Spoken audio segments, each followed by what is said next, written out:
नमस्ते।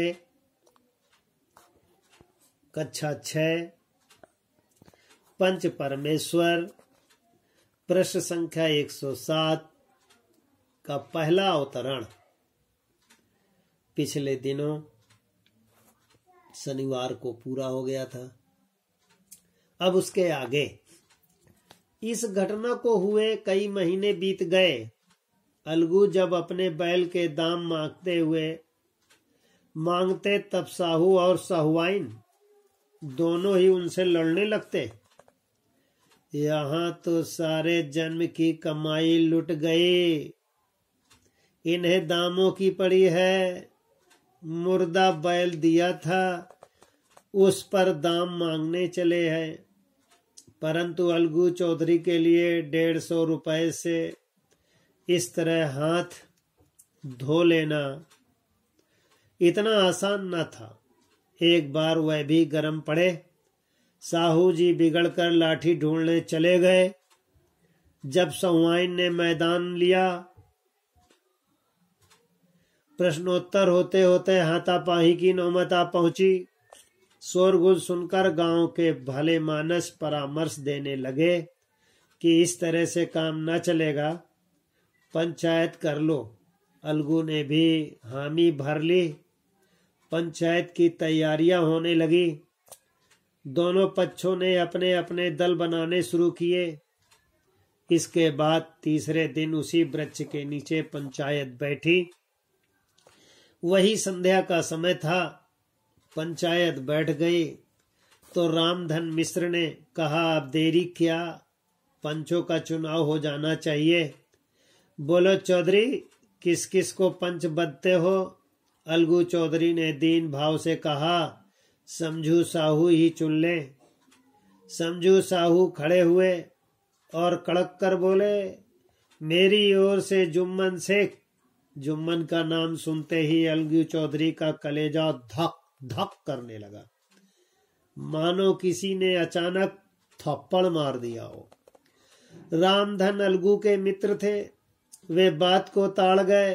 पूछा, क्यों चौधरी, तुम्हें कोई उज्र तो नहीं? अलगू ने निराश होकर कहा, नहीं, मुझे क्या उज्र होगा अपने उत्तरदायित्व का। ज्ञान बहुधा हमारे संकुचित व्यवहारों का सुधारक होता है।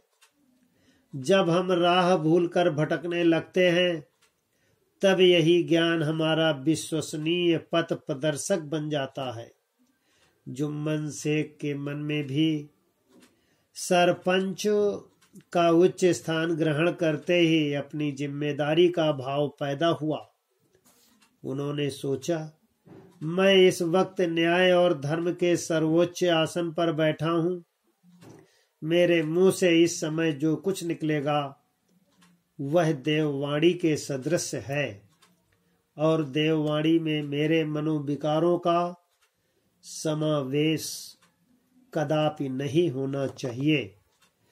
पंचों ने दोनों पक्षों से सवाल जवाब करने शुरू किए। बहुत देर तक दोनों दल अपने अपने पक्ष का समर्थन करते रहे। इस बात पर तो सब सहमत थे कि समझू को बैल का मूल्य देना चाहिए, लेकिन कुछ महाशय इस कारण रियायत करना चाहते थे कि बैल के मर जाने से समझू को हानि हुई है। प्रश्न संख्या 107 में पैराग्राफ अवतरण नंबर 2, 3, 4 से प्रश्न इस प्रकार है। घटना के कितने महीने बीत चुके थे? पहला प्रश्न है। दूसरा प्रश्न है, सहुआइन किससे लड़ने लगी? तीसरा प्रश्न है, अलगू के बैल की कीमत क्या थी? चौथा प्रश्न है, गांव वालों ने क्या कराने की सलाह दी? पांचवा प्रश्न है, रामधन मिश्र ने क्या कहा? छठवां प्रश्न है, उज्र का क्या अर्थ होता है? 7वां प्रश्न है, नहीं मुझे क्या उज्र होगा, ये किसने कहा। 8वां प्रश्न है, ज्ञान हमारा कब पथ प्रदर्शक होता है। 9वां प्रश्न है, देववाणी क्या होती है। और 10वां प्रश्न है, पंचों ने क्या कार्य किया। प्रश्न संख्या 107 में विद्यार्थी प्रश्नोत्तर लिखेंगे और याद भी करेंगे।